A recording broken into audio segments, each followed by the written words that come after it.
Hello and welcome to Daily Reflection with Aneel Aranha.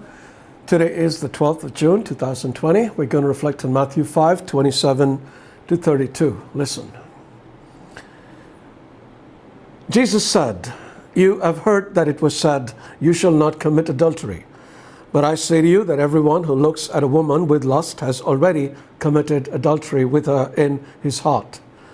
If your right eye causes you to sin, tear it out and throw it away. It is better for you to lose one of your members than for your whole body to be thrown into hell. And if your right hand causes you to sin, cut it off and throw it away. It is better for you to lose one of your members than for your whole body to go into hell. It was also said, 'Whoever divorces his wife, let him give her a certificate of divorce.' But I say to you that anyone who divorces his wife, except on the grounds of unchastity, causes her to commit adultery, and whoever marries a divorced woman commits adultery." The Gospel of the Lord.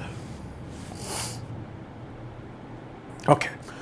Today's talk is on divorce, and it is not going to be easy to listen to because some of you may be going through a divorce as I speak. Others may have gone through one. Both those who are divorcing and those who have divorced believe that there are valid reasons for doing so. Unfortunately, God may not be in agreement with you. Consequently, this isn't going to be an easy talk to give because although I am not insensitive to the pain couples go through in their relationships, if I am to speak for God, I have to speak plainly. But don't shoot the messenger, okay? I am just going to relay what Jesus said. And what did he say? One day the Pharisees went to Jesus wanting his opinion on the matter of divorce because the Mosaic law allowed for it.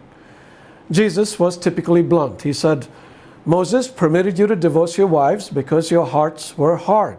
But it was not like this from the beginning.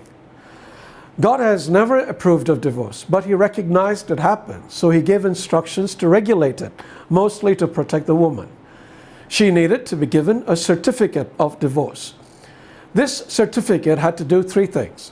One, it had to state the reasons for the divorce.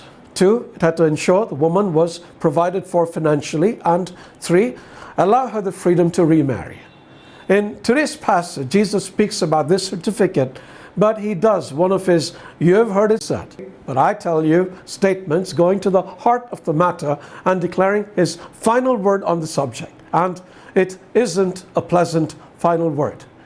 He says, "Certificate notwithstanding, I say to you that anyone who divorces his wife, except on the grounds of unchastity, causes her to commit adultery, and whoever marries a divorced woman commits adultery." So, what's the deal? Let us understand this from God's perspective. Jesus said, I paraphrase, "Don't you know that at the beginning God made man and woman and said, 'For this reason a man will leave his father and mother and be united to his wife. The two will become one flesh.' So they are no longer two, but one. Therefore, what God has joined together, let no one separate." Based on this and what Jesus says in today's passage, what is the implication? If God has joined a couple, is he going to separate them, even with a divorce certificate? I'll leave that for you to think about. Now, the only reason, I repeat, the only reason which Jesus says is grounds for divorce is adultery, which highlights the seriousness of adultery. But this is a subject for another time. However, divorce is not demanded even after adultery. It is only permitted. God's way is always the way of repentance, of forgiveness, of reconciliation. All those planning to divorce, are you listening? Okay, now I know the question on many a heart is this: what if I've divorced and remarried? What can I do now? Well, take this to be your new marriage and ensure that it is forever, because in God's eyes it is. And protect it by guarding your heart and your mind. God bless you.